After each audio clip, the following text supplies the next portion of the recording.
Bonjour à tous, nous sommes en octobre, le mois de septembre est fini et ça veut dire qu'il est l'heure de faire le bilan du mois de septembre.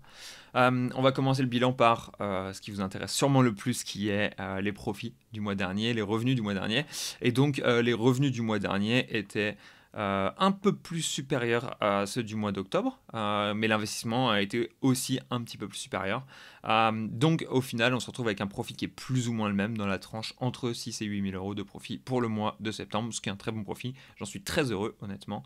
Et du coup ça tourne bien, c'est cool. Le mois d'octobre s'annonce déjà être un mois qui est plutôt lancé de la bonne manière entre guillemets, parce qu'en fait j'ai des devis qui sont partis, j'ai des factures qui vont être payées bientôt et j'ai des factures qui ont déjà été payées alors qu'on est seulement le 4. Donc honnêtement le mois d'octobre part bien, j'en suis plutôt satisfait aussi. Un petit point sur le caricatif en fait, alors qu'il est il y a 2 mois, j'ai donné de l'argent via une association qui s'appelle GiveWell, qui est basée sur le effective altruism, donc qui est le fait de donner de l'argent de la manière la plus efficace possible pour sauver des vies, les vies qui sont les plus faciles financièrement à sauver. Donc voilà, c'était pour ceux qui connaissent effective altruism, c'était le mouvement dans lequel était euh, SBF, Sam Bankman-Fried, le gérant de FTX, qui a fait tout couler. Mais du coup, voilà, c'est un truc qui est plutôt sympa. Si je vous invite à vous renseigner, ce mois-ci, je vais sûrement donner de l'argent, juste après avoir uploadé cette vidéo d'ailleurs, d'ici très peu de temps, à une association dans le nord de la Thaïlande parce qu'il y a beaucoup d'inondations alors qu'il est à cause de la saison des pluies. Donc je comptais voilà, faire ma part des choses. Comme le système fiscal thaïlandais est quand même plutôt un peu moins assassin que n'est celui en France, c'est une manière de redonner aux communautés, comme on dit, hein, et d'aider les gens qui sont un peu en galère à cause des inondations. Voilà. Là, vous le voyez pas parce qu'il fait plutôt beau à l'heure qu'il est, mais il y a 2 heures, il pleuvait comme vache qui pisse. Euh, un point qui est intéressant, c'est le fait que voilà, je suis en train de finaliser un projet SEO qui va être d'assez grande envergure, qui va être très intéressant à mon avis, qui va être voilà, plutôt public, sur lequel tous les SEO vont pouvoir participer, entre guillemets. Vous allez voir, on va tous pouvoir être acteurs de ce projet, ça va être intéressant. Je vous en dis pas plus, j'ai commencé à laisser quelques indices traîner à droite à gauche, mais voilà, j'espère que c'est un truc qui va bien marcher, que ça va vous plaire, que ça va me plaire, et ça fait plaisir de de participer à un projet de belle envergure. Donc voilà, impatient que ça dépote.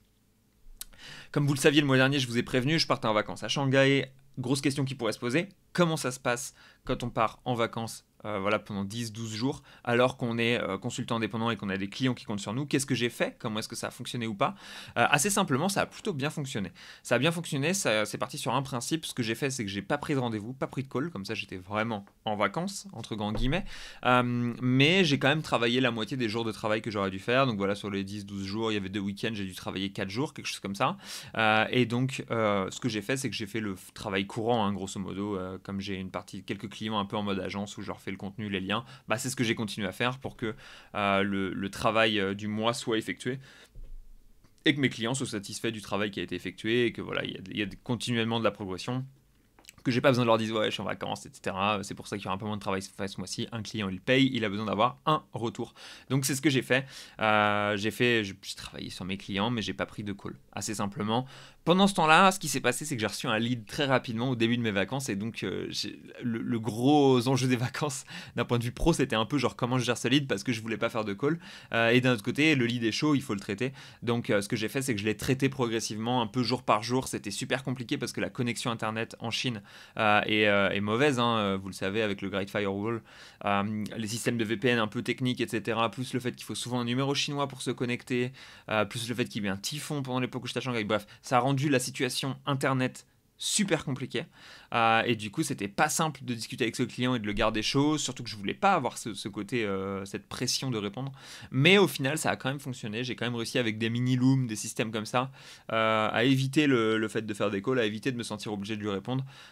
Et donc, j'ai quand même fini par réussir à le signer. J'étais assez content de ça. Honnêtement, c'était quand même plutôt une bonne chose, quelque chose de positif. Euh, en parlant de process client et de relations client et de devis, il y a un point sur lequel je suis un peu en train d'essayer de m'améliorer, où je suis pas très très bon, mais je voulais vous partager en partie mes défaites aussi, mes échecs, les choses sur lesquelles j'essaie de m'améliorer, histoire que si jamais vous êtes un peu dans la même phase que moi, vous puissiez profiter un peu de mes expériences et de mes échecs. En gros, très souvent quand je signe des clients, les devis sont pas extrêmement précis. Je fais ça pour une bonne raison, c'est parce que le devis, je pense, et la discussion, en fait, je fais toute une discussion avant le devis. Le but, c'est de dire au client qu'on va répondre à son attente, qu'on va avoir des solutions pour son besoin. Et je mets plus ou moins dans le devis ces choses-là. Et je lui explique ça, mais du coup, je définis pas précisément tout ce qui est intégré. Je vais pas dire, bon, bah voilà, dans les 1000 euros, il y a 5 backlinks avec 20 TF et 10 de trafic. Il y a 4 heures d'un consultant junior à tel taux de l'heure, etc. Tu vois, je fais des devis qui sont plus globaux où j'explique au client que je vais répondre à son besoin. Ça permet d'avoir quelque chose qui est plus global, encore une fois, de laisser de la marge de manœuvre au consultant. On sait que le client il a ce besoin-là, bon bah voilà, on va pas se cantonner à se fixer des limites et de dire au client je peux plus te répondre parce qu'on est en dehors des besoins du devis. Ça me permet de dire bon bah là je vois qu'il a plus besoin de ça que ce que j'avais pensé vis-à-vis de X ou Y, plus besoin de conseils que de backlink par exemple. Ok, bah vas-y, je vais utiliser tout mon temps pour lui donner des conseils, lui d'investir en backlink pour lui. Mais le problème, c'est que ça crée aussi des petits problèmes parfois. C'est toujours assez difficile quand on n'a pas défini précisément ce qu'on vendait à un client, de savoir si on est en train de sous-délivrer, sur-délivrer, délivrer justement, etc. Et c'est un peu une des choses sur lesquelles je suis en train d'essayer de me ficeler alors qu'il est, c'est de me dire, est-ce que tous mes clients sont satisfaits de ce qu'ils reçoivent en fait? Est-ce que je suis en train de sous-délivrer, sur-délivrer? Est-ce que tout est bien? Et potentiellement peut-être de définir un petit peu plus ce que je mettrais dans mes devis, parce qu'à l'heure qu'il est, ils étaient encore, je ne vais pas dire brouillons, mais ils étaient assez vagues. Et je pense que les définir un poil plus, ça permettrait de se mettre d'accord avec le client, d'être là, bon bah ok, on a signé pour ça, on a ça, c'est ok. Et d'éviter soit de me faire bouffer par un client, soit de surdélivrer, etc. Ou même de sous-délivrer, parce que parfois en fait on a l'impression que le gars n'a besoin que de ça. Et au fur et à mesure, tu vois, si j'ai vendu par exemple du conseil, je sais pas je sais pas forcément si je dois donner 1 heure de conseil, 2 heures de conseil, 7 heures de conseil. Ça peut être, il y a beaucoup de variantes possibles. Donc voilà. C'est la chose sur laquelle j'essaie de me définir. Je pense qu'il faut que je m'améliore un peu dans la définition et la précision de mes devis pour éviter d'avoir cette question qui revient régulièrement. Un process par contre que j'ai finalisé et que je suis content d'avoir finalisé, aucun process n'est jamais finalisé mais duquel je suis satisfait. En gros, c'est mon workflow YouTube, donc alors qu'il est, voilà, YouTube c'est une bonne méthode d'acquisition. Mon workflow YouTube est à peu près ficelé, je sais que le lundi j'ai une grosse vidéo, je sais que le mercredi j'ai mon live, je sais que le vendredi j'ai une vidéo optionnelle si jamais j'ai envie d'en publier une. Donc typiquement mes feedbacks mensuels ils passent le vendredi en général.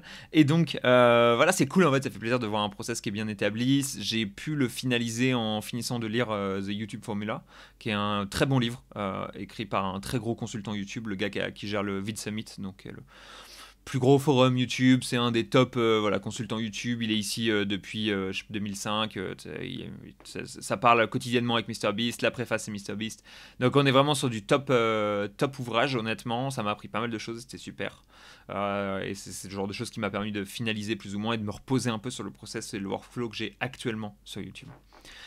En parlant de dev perso, de livres et de progresser, j'ai écouté Atomic Habits en audiobook pendant mes sessions de sauna. Donc je sauna tous les jours et du coup j'écoutais Atomic Habits 15 minutes par jour pendant mes sessions de sauna. Et l'audiobook c'est probablement pas quelque chose que je referais étant donné qu'il y a plein de fois où en fait... ces 15 minutes, faut être super focus. Si tu écoutes 1 heure, bah en fait, t'as perdu la moitié des infos dans le passage. Si les 15 minutes, ils tombent pas vraiment sur les bons créneaux, etc. Bref, ça fitait pas vraiment mon besoin. J'ai plus besoin de soit quelque chose de léger en mode podcast pendant que je fais du sport, soit quelque chose de plus intense quand j'ai vraiment un besoin précis. Donc voilà, très intéressant d'écouter Atomic Habits parce que c'est un bon livre, mais honnêtement, je continuerai pas dans la voie des audiobooks parce que c'est pas forcément ce qui me botte le plus alors qu'il est en termes de consommation de contenu. En parlant de sport, je m'entraîne toujours pour le marathon de la fin de l'année. Voilà, marathon de fin d'année, ça va être... je m'entraîne, je cours. Je sais pas combien d'heures par semaine je cours, bon, peut-être 4 en vrai, pas beaucoup plus. Mais c'est déjà pas mal, plus de séances de badminton. Honnêtement, je cours beaucoup de sport et ça fait beaucoup de bien de faire du sport, mais ça fatigue énormément, autant physiquement que... Ça fatigue pas mentalement, mais genre t'es épuisé, quoi, tu vois. Physiquement, j'ai mal aux cuisses, je suis fatigué un peu tout le temps, je dors énormément. Voilà. Je pense que je vais être content quand le marathon sera passé, parce que j'aurai plus cette tâche énorme dans mon calendrier. On a eu les retours des podcasts avec Romain, voilà, qu'on avait tourné en juillet, qui ont été publiés en septembre aussi. Ça m'a fait super plaisir, c'était super cool. Plein de bons retours comme d'habitude, je suis impatient de retourner avec lui. Et d'ailleurs, en parlant de gens qui j'aime passer du temps, il y a Florentin qui est arrivé à Chiang Mai, donc ça va être cool pour le mois d'octobre de capter Florentin à mon avis et de passer un peu de temps avec des gens des têtes pensantes du SEO-FR, enfin je sais pas, des gens du SEO-FR qui sont cool et avec qui j'aime bien parler bise en général. Voilà, je regarde s'il me reste encore des choses, mais non, c'est à peu près tout ce que je vous avais à vous dire ce mois-ci. Impatient de vous refaire un petit point le mois prochain et de discuter un peu, voilà, de continuer à vous faire un point. J'espère que le mois d'octobre sera aussi bon que le mois de septembre. J'espère qu'il le sera pour moi autant que pour vous. Et voilà, ça va continuer comme ça, rankez fort, continuez d'encaisser, entreprenez, encaissez et kiffez.